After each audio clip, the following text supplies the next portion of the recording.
Another skill that they meet very quickly, actually, in some of the books is called leapfrogging and early bird. At least that's what I've coined them to be. They both involve making large jumps on the piano and being able to hit the right notes.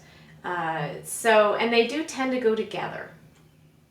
Leapfrogging is when we need to jump from one place to the other. And the kids get this kind of idea because when you're a frog and you're leaping from lily pad to lily pad, you have to see the next lily pad, otherwise you land in the water, right?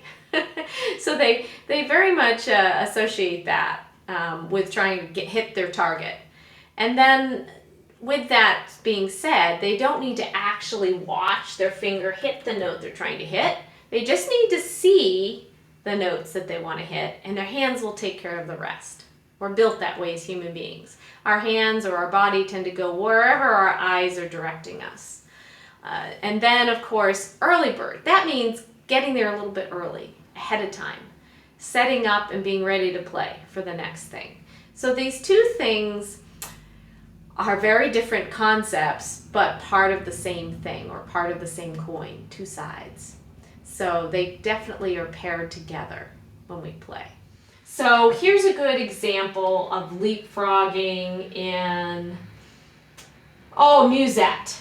Everybody learns this piece, right? Everyone knows.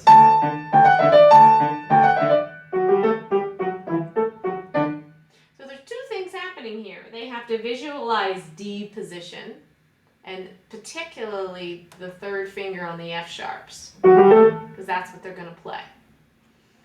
They also have to get there a microsecond before they're going to play.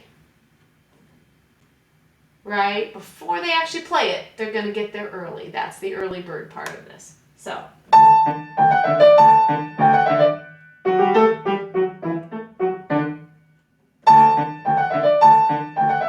there. And they also have to get there going out, too. Get there. Get there.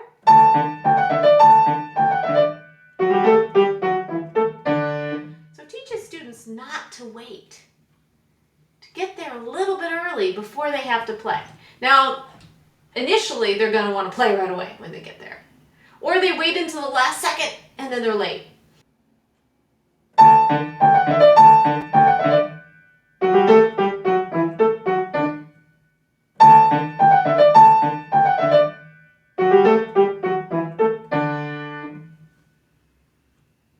So those two things are really important. Another piece where this shows up a lot is the Bergmuller Ballade, when we have...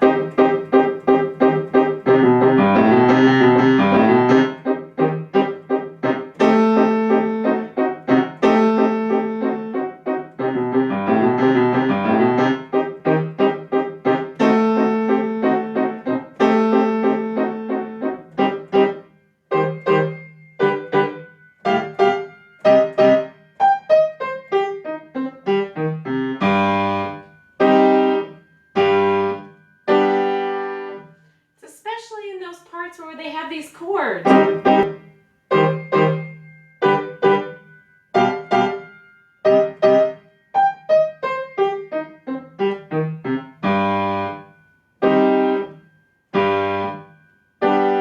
they have to actually visualize the notes they're going to.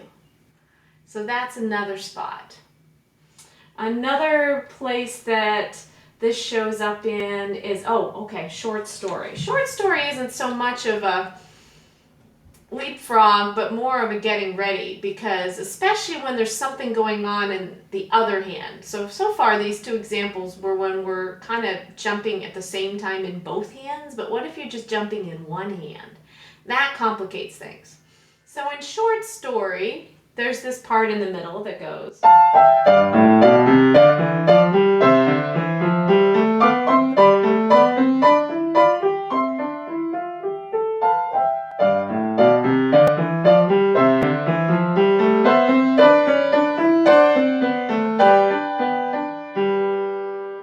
So left hand's busy doing a scale, an interlocking scale, which is new for them.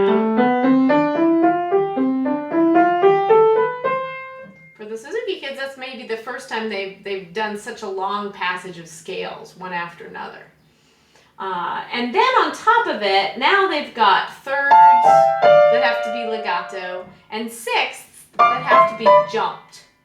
Okay, parallel sixths. So now you got to worry about keeping the distance of their hands. So there's a lot going on in this little section. So we practice it slowly, and we practice getting there early. Get there early. Get there early. Get there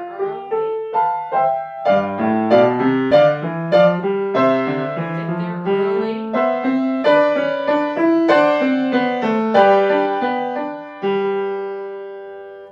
And really, they might have to go even as slow as...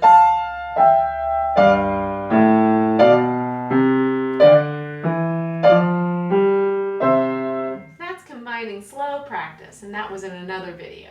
But they really need to go that slow and steady. Otherwise, we get...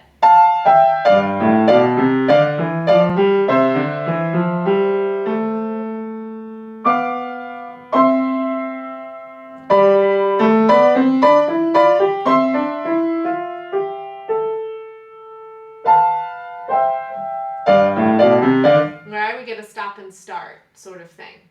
So those, we're talking about combining things that they should already know. They should already know about speed practice and slow practice. But the leapfrogging and the early bird is definitely a new concept that has to do with making large jumps on the piano seem easy. Later on, of course, students will be using their peripheral vision more than actually looking at the keyboard.